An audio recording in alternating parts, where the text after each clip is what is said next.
What's going on, friends? So today I'm going to show you guys all the gear that I've bought and purchased for myself and my band for 2020. A lot of purchases have been made, and I know you guys have been wanting like a studio tour of this place, but I thought I would just show you a lot of the new stuff I got.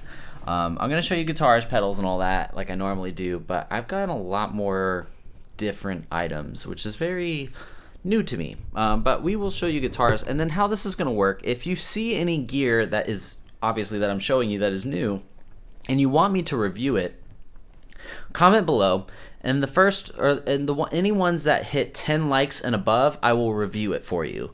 My time is very limited, so I don't want to just like review every new piece of gear I get in. So if you guys comment and you guys comment enough about it, then I will review it. But let's go ahead and start. And a lot of you guys have seen, this is my other new SG. This one's a dark blue. I found online on the used, and I already did a video on this, so don't need to talk about it for too long. But I put a bare knuckle war pig in it. My friend Alex pretty much gave it to me, and I had to try it out. I love it. And that's that guitar. The only other guitar I've gotten is a Les Paul traditional. I had actually 3 Les Paul standards, and I chose this over that one. I actually preferred this nut right here, and I loved how this played. This feels like a Les Paul to me, and I'm not gonna lie, I am very like simmering down towards buying guitars. I kind of feel like I have everything I need. If anything, I have way more than what I need. So that's, you know, what it is.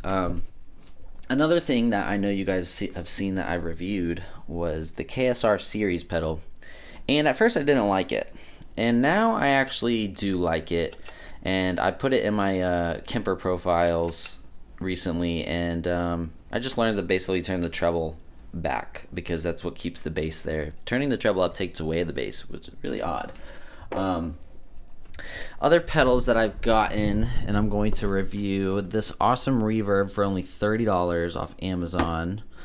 An MXR DI. Now, I was going back and forth between bass DIs, and the first one I purchased was the Sans amp, the little yellow and black one, and I wasn't really happy with it. It just seemed very like out of date. So I got the Vintage Ultra by Dark Glass. I tried to skip the pedal game with bass, and I don't know, I'm happy with that pedal, but honestly I think I like the MXR bass DI more. It just sounds bigger and more natural and just nasty. Another thing I got, and I might say the name wrong, but I got the Yamaha little combo THRX something 10X. It's the metal version. I wanted to review that, and I actually was going to use this for my demos, and after a while I'm coming to the conclusion, since we're in COVID, that, you know, we're not playing shows, so like let me try to learn something new. And that's when the Kemper came into play. Now a lot of you people are like, what the hell's Kemper? I'm gonna do a video and show you exactly what these are, but these are basically an amazing tool to basically capture recordings of your amps, and you can use it live. So it's kind of like an amp, a computer stealing the souls of other amps and using it. And I was so against it for so long, and I'm really glad I got into it. It's pretty useful.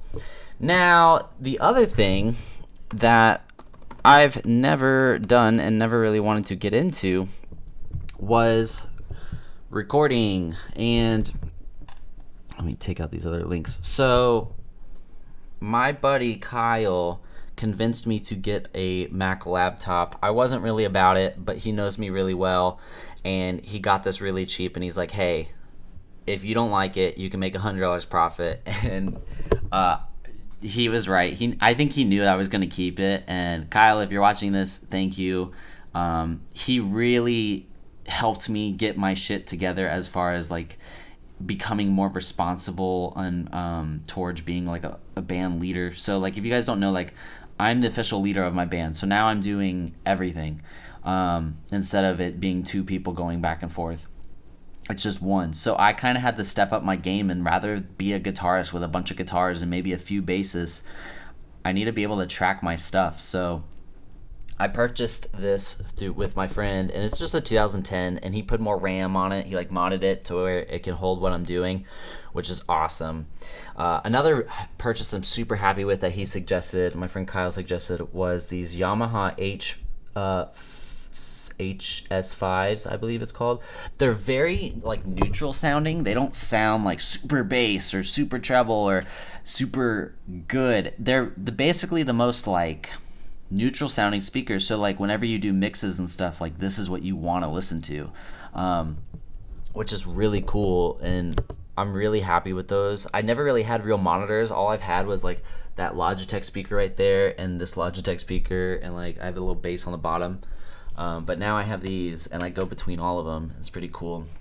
Another big one that I think everyone should get is a Focusrite Scarlett 2i4. You can get any of them. The Scarletts are good. This is just one I found. By the way, I've bought all of this stuff other than the KSR. I've bought used, and the $30 reverb. Everything I've bought is used, which huge lifesaver. There's no way I'm gonna buy all this stuff new. Another thing that I've had a few, but I always bought and sold them. I got a mixer. And this mixer is actually super helpful. It helped me with my Kemper profiles when I was going back and forth PA and the other PAs that I have on my pool table right now. But this is a Behringer, I can't even pronounce it. But yeah, 1204 USB. It's pretty cool. And then another one that a lot of people don't like associate myself with is I got a vocal like box, and this is basically like hard auto tune, doubling, morph, echo, delay, reverb, filter. I basically needed something to help me out with my vocals because I'm not a vocalist and I'm trying to demo these vocals, and yeah, this box has actually helped me out a lot. It makes it sound better as far as like it's more crisp, it's more like compressed already. I could do all that on the computer, but you guys know I'm super old school, so that's not what I do. Let me show you here too. I did get a new PA 12 speaker like 2 days ago. That's like 400 watts I was using with my Kemper profiles. Let me put a latch on this so I don't pick it up and drop my guitar. Now, I did get another mixer, which Glenn from Spectre Studios recommended this, and I got it. I actually found it really cheap for $20, and it was like in the box and everything, so I had to get it. And it's been really useful. And we're going to move on to basses. So I already have a PJ bass, Fender PJ bass. I put a sticker on it. It's pretty cool. But I did get a Jazz, and this one has like a few mods on it that I already bought that had the mods. I basically only need 3 basses because I'm also like recording the bass and stuff for our new album as well. But the other one that I don't think I've shown anybody is I got a Sterling 5-string, and between those 3 basses, the PJ, the Jazz, and the Sterling, I'm done buying basses. I'm not really a bass player, but yeah, I'm really happy with like my bass tone that I've been doing. Now let's go on to the more. I'm actually going to show you guys this a little bit earlier. This is supposed to be like my Kemper release that I did, but I did get a orange Dual Dark 100. Very rare, mint condition. I had to buy it because I was doing these Kemper packs, and I wanted to give you guys basically the best of the best, so I went ahead and did that. Another one that I purchased that I drove like 400 miles for, EVH Stealth 100 watt. Beast of the head. That is the only other new head I've gotten. I'm pretty happy with the tones that I have. Other than that, oh, I will say I forgot a pedal too.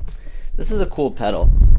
I did get the Canon a while ago. That was probably 2 years ago, but I never posted that on YouTube. That's a very, very good delay pedal. I got the Strum, and this is basically a digital drum set that you program and you can jam with as being a guitarist. It's really nifty. It's kind of a headache, but it's still pretty helpful if you're trying to come up with drums by yourself and you don't have a drum set. Look into it. It's pretty cool. It's by... what company is it by? I don't know. It doesn't even say, but yeah, it's really cool. I think it's Digitech. It's Digitech. But so other than that, we're almost done. I got a Mesa oversized straight cabinet, and I've had about 12 Mesa 412 cabinets, and I've never come across a straight oversized cab, and let alone a straight oversized and mint condition. So this actually replaced my beloved Mesa that I've had all throughout like the beginning of like Elby, like my band. And I was really sad to let that cabinet go, but this one just sounds a little bit better, and I need it for rhythm since our style is changing.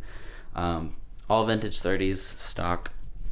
And then, other than that, I got a Diamond cabinet. Diamond Customs Guitar.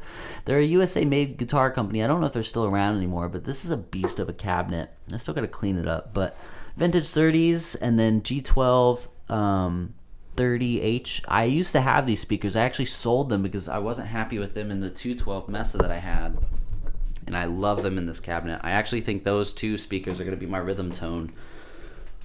Other than that, I got a bunch of cables, mic cables. I did get another SM57. I did get a creamback speaker, Celestion 75H. Excuse me. And that was another one that was a big purchase that I was excited to get.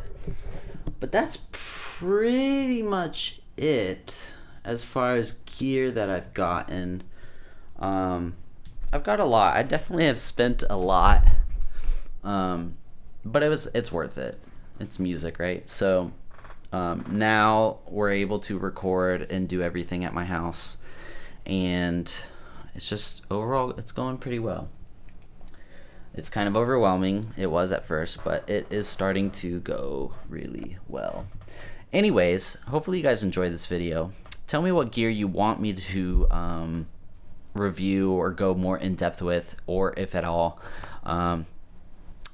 Keep surviving 2020, and I will see you guys later. Bye.